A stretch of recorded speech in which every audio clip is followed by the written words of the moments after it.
Hi, I'm Dr. Stephen Gafanti. I was the medical director of an ADHD clinic and have myself ADHD.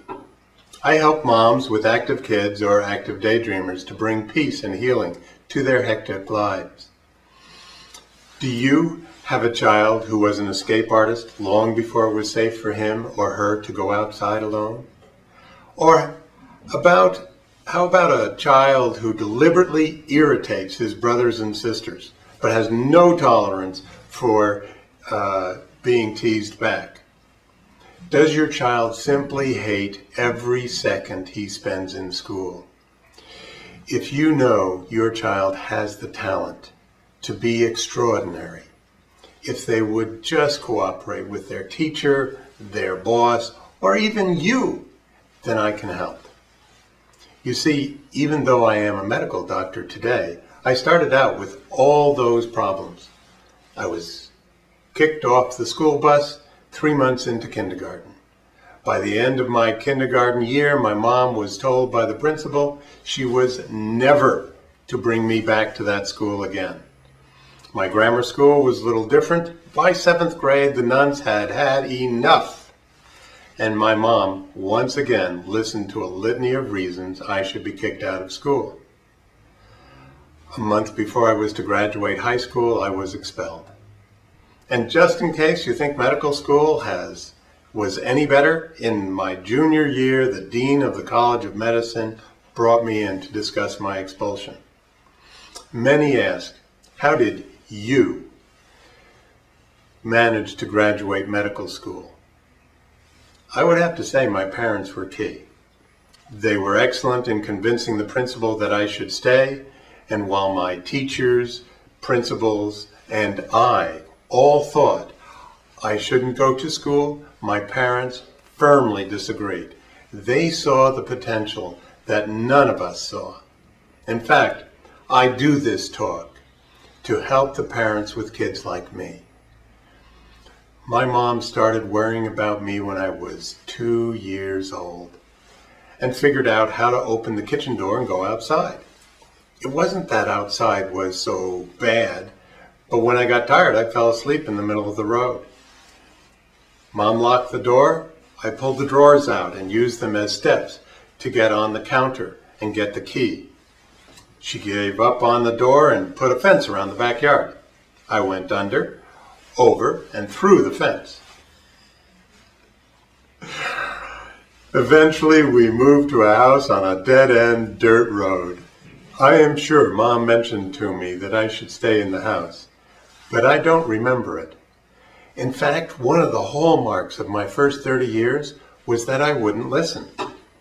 As Mom said, your sister, I would ask her to do something, she'd do it.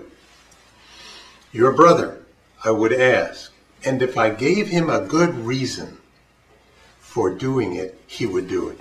You, I could ask, I could reason, I could beat you until my arm fell off. If you weren't going to do it, you wouldn't do it. The nuns thought that I was just a rebellious child who needed more discipline. But actually, I was extremely angry, and I didn't know it. Let me say that it made me very isolated. Who wants to be friends with an angry man who won't listen? Personally, I thought if they didn't want me to be angry, they shouldn't irritate me. What turned me around was my wife. We, of course, fought on our honeymoon.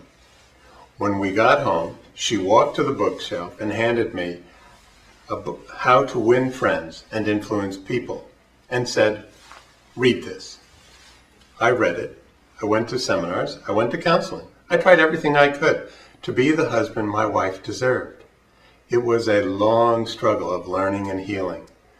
Last April, my wife and I celebrated our 25th wedding anniversary. Moreover, I don't fight with my boss, which really is the path to unemployment. If you look at the research today, you will see that I am ADHD with all its major complications: dyslexia, oppositional defiance disorder, and conduct disorder. Fortunately, I was born before the label became popular and I got placed on drugs. Why do I say fortunately? because one of the fundamental problems with these labels and the drugs that come with them is that they take away the incentive to change. Drugs do that chemically, and the labels do it psychologically. They create this old world mindset. I'm ODD. It's just the way I am. My label justifies my behavior. The drugs mellow me out and help me get by.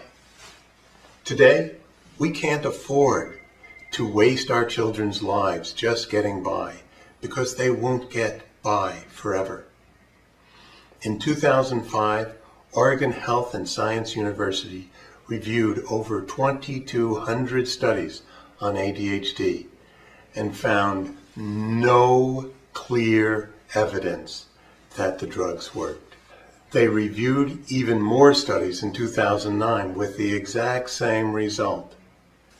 Clearly, the behavior remains, maybe less of it, but it remains, and the patients have lost all incentive to resolve their issues. Let's go beyond getting by and look beneath the label. When you do that, ODD is an angry child who doesn't know how to let his anger go. Great, let's teach him, because once he lets his anger go, 90% of his problems are gone. Or, I'm dyslexic, I can't read. Fine, you are a bright child. We will find a way to teach you to read. Or, I'm impulsive and get into accidents and the emergency rooms are very expensive. All these issues can be resolved, but it starts when you throw away the label and look at what's underneath. Let's start by looking at the label of ADHD. Here is the definition of ADHD. A, inattentive type. Does your child fail to give attention to details? Is it difficult for your child to sustain attention? Does your child seem not to listen? Does your child fail to follow through on instructions? Does your child have difficulty organizing tasks or activities? Does your child avoid, dislike, or is reluctant to engage in tasks requiring sustained mental effort? Does your child lose things necessary for tasks or activities? Is your child easily distracted by extraneous stimuli? Is your child forgetful in daily activities? Or the hyperactive type. Does your child fidget with hands or feet or squirm in his seat? Does your child leave his seat inappropriately? Does your child run about or climb excessively? Does your child have difficulty playing or engaging in leisure activities quietly? Is your child on the go or acts as if driven by a motor? Does your child blurt out answers before the question is completed? Does your child have difficulty waiting his turn? Does your child interrupt or intrude on others? When I first looked at this, I asked myself, what's wrong with climbing a tree or getting out of your seat? It is clear that these questions are very subjective. So let's look at the mindset of the people asking the questions. Psychiatrists who make their living talking prefer that modality of learning. Teachers tend to be visual learners. From both viewpoints, a hands-on learner would appear as a disorder because hands-on learners move when they learn. Now, let's assume that a non-hands-on learner, like my mom, is answering these questions. Mom, who never climbed a tree in all the years I knew her, would answer yes to all the questions in bold, plus quietly engaging in leisure activities. Whenever I was too quiet, Mom ran to see what I was doing. With 6 yeses in either category A or B, I would be diagnosed as ADHD. Is it possible that ADHD is simply a misunderstanding between people with different learning style preferences? As the classroom teacher is by far the #1 referrer of ADHD children, learning style can easily play an important role. Most teachers are visual learners. Visual learners want everything in their place and a place for everything.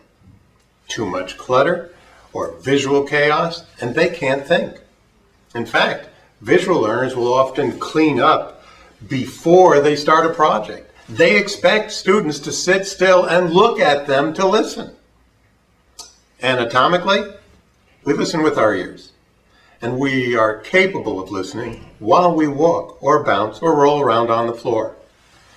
Very few visual learners can handle that much visual chaos and stay focused on their lesson plan. This simple misunderstanding explains why I was sent to the principal's office so often in kindergarten. My teacher wanted me to take a nap on the floor. I wanted to take a nap rocking in the rocking chair. The auditory learner expects us to dialogue, answer questions with more than one word, develop our ideas by fleshing out the details. About half the hands-on learners simply don't talk that much. All those words just confuse us. Once you understand how learning style preferences develop, you will see why dyslexia and ODD are common complications to ADHD and how to overcome them. You also learn how to get cooperation from your child, and the good news is that you don't have to take 30 years looking for solutions. I will take you through step by step and leave you with a framework that will help you when your child comes up with something not on the list. The first step is to know that, like IQ, which is the speed that we learn, learning style preference is genetic. It is most likely evenly distributed in a three-dimensional bell-shaped curve as illustrated. Those people on the top of the hill have no learning style preference at all. They are easy to teach because they have the flexibility to learn in any modality. As you come down the hill, your brain specializes in one learning style over the other. The left are auditory learners, the right are visual learners, and coming straight at you are the hands-on learners or the kinesthetic learners. You have met these kids in school. The jocks are hands-on learners. The nerds are visual learners who do better in math and sciences, and the auditory learners do better in language arts. They do better in those subjects because those subjects are taught in their learning style preference. Half of the population on the right side of the line marked K will prefer visual learning over auditory learning. They will be hands-on first, visual second, and auditory dead last. The strength of people who learn through talking is their relationship skills. As the brain shifts away from these learning styles, the person doesn't develop these skills. As a result, the low auditory will tend to have poor relationship skills with self, with siblings, friends, and parents. This is the source of the ODD label. It is also the source of dyslexia. I go into greater depth on my website, ADHD or ActiveChild.com, or in my books than I have time for right now. But now that you know the source of these problems, the solution is to laser in on the experiences the child needs to develop these relationship skills, and at the same time to motivate him or her to change. Seem complicated? It's not. It starts with avoiding the most common mistake, assuming that your family members learn just like you do. If you want to take that first step and find out the truth for you and your family, go to howtolearn.com and take the Learning Styles Inventory Test. Have your spouse and your children take it and send the results to me by blogging under this video on my ADHD or ActiveChild.com site. Let's take this journey together.